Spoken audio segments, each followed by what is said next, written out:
जय हिंद मित्रों, करहा बाजार मोहम्मदाबाद गोहना जनपद मऊ की एक प्रमुख खबर के साथ आपके बीच उपस्थित हो रहा हूं दोस्तों कि मिस्टर फेयरवेल सुमित एवं मिस फेयरवेल चुनी गई अनुपम।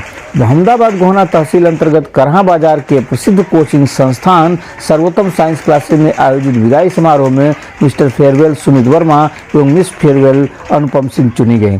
इनको परंपरा अनुसार पुरस्कृत किया गया।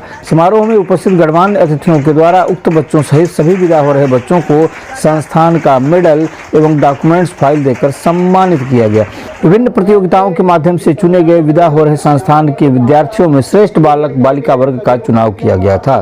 कोचिंग संस्था के संचालक मनोज गुप्ता एवं मोहम्मद आसिफ सहित ब्रजेश यादव, आनंद विश्वकर्मा, देवेंद्र कुमार, अशोक सर, अरविंद कुमार, ज्ञानदीप भारती के द्वारा आगत अतिथिगणों का माल्यार्पण कर एवं स्मृति चिन्ह प्रदान कर सम्मानित किया गया। संस्था में आयोजित विदाई समारोह के अतिथिगणों में बाबा बहालदास इंटर कॉलेज के प्रबंधक चंद्रशेखर मौर्य और प्रधानाचार्य इंद्रजीत मौर्य, व्यापार मंडल सहित विभिन्न संगठनों के अध्यक्ष विष्णुकांत श्रीवास्तव, यूट्यूबर एवं पत्रकार तारकेश्वर सिंह अजीत, कैरियर कोचिंग संस्थान के संचालक Roshan Kumar, central public school के प्रधानाचार्य जितेंद्र सिंह, जिला पंचायत के प्रत्याशी रहे अवधेश चौहान एवं भोपाल न्यूज के संचालक राहुल मध्यसिया आदि की गणमान्य उपस्थिति रही। कार्यक्रम का संचालन आनंद विश्वकर्मा एवं धन्यवाद ज्ञापन मनोज गुप्ता ने किया। देखिए कार्यक्रम की प्रमुख झलकियां।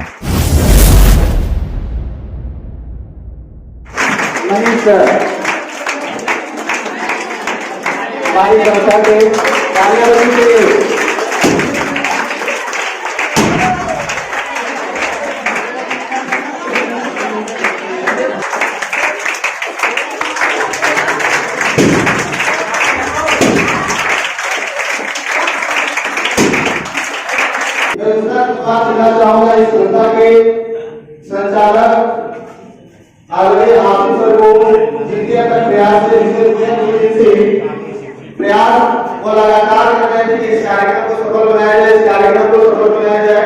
तो मैं धन्यवाद देना चाहूंगा आसिफ सर का जो लगातार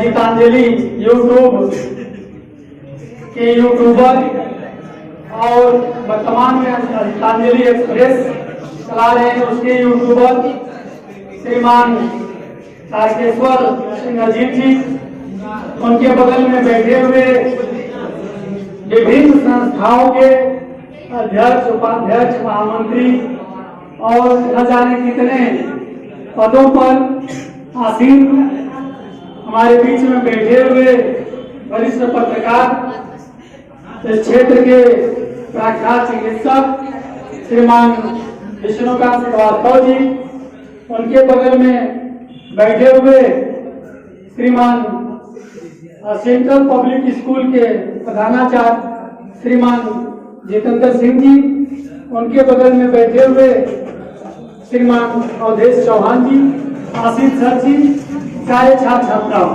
बहुत पढ़ना चाहते हुए भी आपको असफलताएं भी मिलती हैं।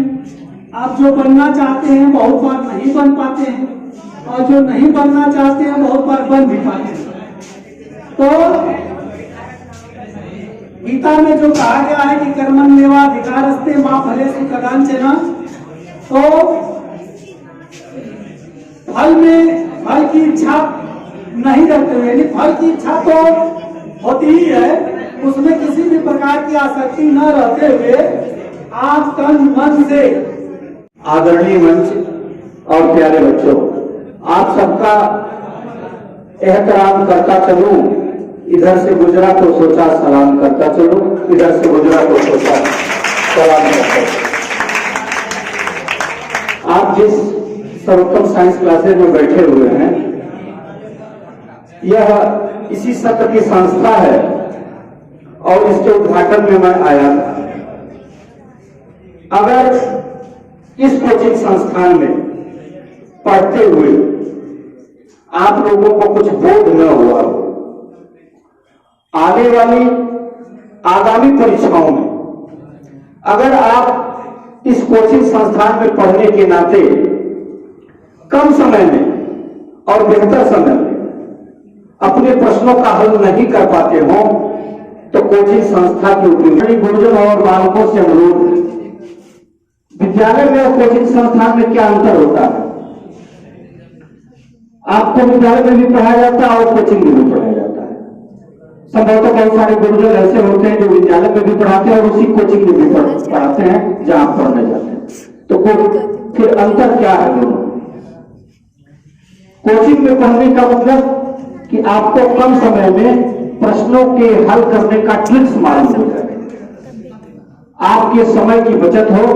प्रायः ऐसा होता है परीक्षाओं में कि समय बीत जाता है, आप सभी प्रश्नों को टेकअप नहीं कर पाते हैं, या फिर किसी एक प्रश्न का इतना लंबा उत्तर लिख देते हैं कि ज्यादा समय लग जाता है, और फिर किसी अन्य प्रश्न का जितना लिखना चाहिए उतना नहीं लिख पाते हैं और समय खत्म हो जाता है। तो यह सब लाभ कोचिंग संस्था में पढ़ने का होता है, और यह शिक्षा का सर्वोत्तम संस्थान आपके अंदर शिक्षा दे, ज्ञान दे, बोध दे। सबसे बड़ी बात जानते हैं, पढ़ाई का मतलब सिर्फ रटना नहीं होता। बहुत सारी चीजें रटने की विषय होती है, लेकिन आपको ज्ञान हुआ कि नहीं हुआ। जैसे एक कमरा अंधेरे से भरा हो, ध्यान से सुने,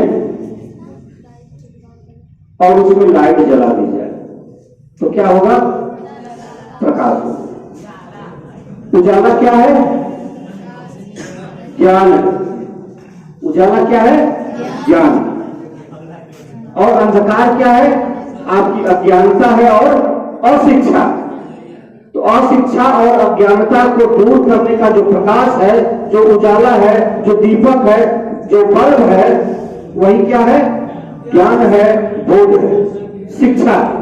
इसलिए कहा जाता है कि अशिक्षित को शिक्षा दो और अज्ञानी को ज्ञान, शिक्षा से ही बन सकता है भारत देश महान। विभूतियां बैठी हुई हैं, आदरणीय चंद्रशेखर सर जी अगर काशी हिंदू विश्वविद्यालय को भीख मांगकर बनाने वाले आदरणीय पंडित मदन मोहन मालवीय रहे, तो इस करहा क्षेत्र में शिक्षा की अलग जगाने वाले चंद्रशेखर जी को भी मदन मोहन मालवीय कहा जा सकता है। इस करहा परिक्षेत्र का एक बार जोरदार ताली का स्वागत करेंगे। जरूरी नहीं रोशनी चिरागों से ही हो, जरूरी नहीं रोशनी चिरागों से ही हो, शिक्षा से भी घर रोशन होते हैं, शिक्षा से भी घर रोशन होते हैं। जैसे संस्था में आप लोग बैठे, जहां ज्ञान है वही सुख है, जहां ज्ञान है वही सुख है, और बिना ज्ञान पूरा जीवन ही दुख है, बिना ज्ञान पूरा जीवन ही दुख है। इसलिए आप आशा करेंगे कि जो ये पढ़ाई है सिर्फ पढ़ाई न रहे, वह बोध हो, सिर्फ रट्टा न रहे, वह ज्ञान हो, और उस ज्ञान के बल पे आप उसे डिस्क्राइब कर सके, व्याख्या कर सके, अपने शब्दों में प्रश्नों का उत्तर उचित समय में लिख सके।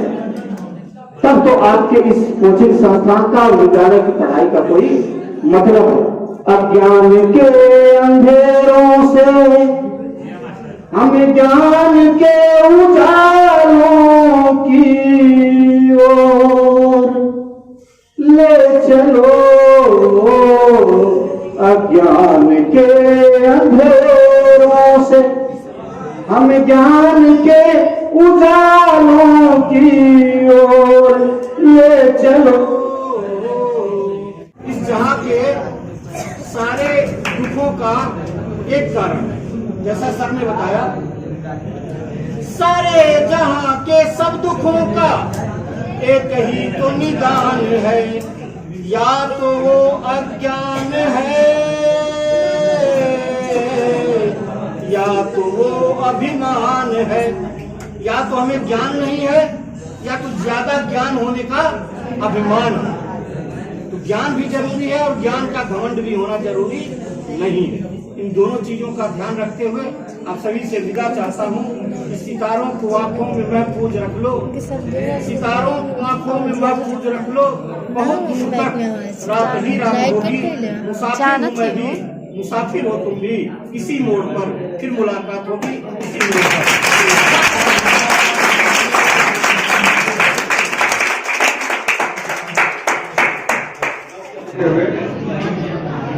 बहुत ज्यादा कुछ नहीं करना है, लेकिन ये विदाई समारोह नहीं है, मेरे हिसाब से ये यादगार समारोह है। इसको विदाई समारोह आप लोग मत मानिएगा, वो शब्द रख दिया गया है। लेकिन आप लोग यहाँ से जाने के बाद ये पल हमेशा आपको याद आएगा कि मैंने इस संस्था में पढ़ा था, हमको ये सर पढ़ाए थे। जीवन के हर मोड़ पे कहीं न कहीं कठिनाई आती है। एग्जाम के समय भी, एग्जाम एक ऐसा समय होता है जिस समय बहुत कठिन परिस्थितियों से बच्चे गुजरते हैं और उनको एग्जाम फोबिया एक तरह से जो हमारे पेशे में है वो एग्जाम फोबिया से ग्रसित है। आज ही दो बच्चियां आई थी, उनको फीवर और तनाव हो गया था कि 16 तारीख को पेपर है। तो एक एग्जाम फोबिया इस तरह से आ जाता है, उससे आप दूर होइए। तो उस दिन जरूर याद कर लीजिएगा और 2 दिन को भी एकदम मस्ती करिए, एंजॉय करिए, ठीक। और 16 है, 15 से और 16 अपनी तैयारी करिए। एग्जाम में पास होना है, कोई हिला नहीं सकता।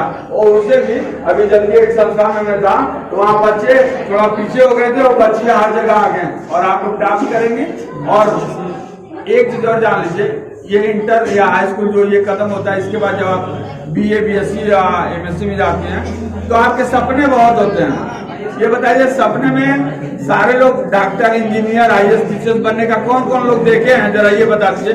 नहीं, हाथ उठाइए, सपना कौन देखा है डॉक्टर बनने का?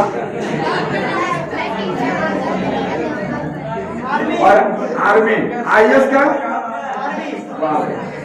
चलिए, बहुत धन्यवाद। सपना बहुत देखना।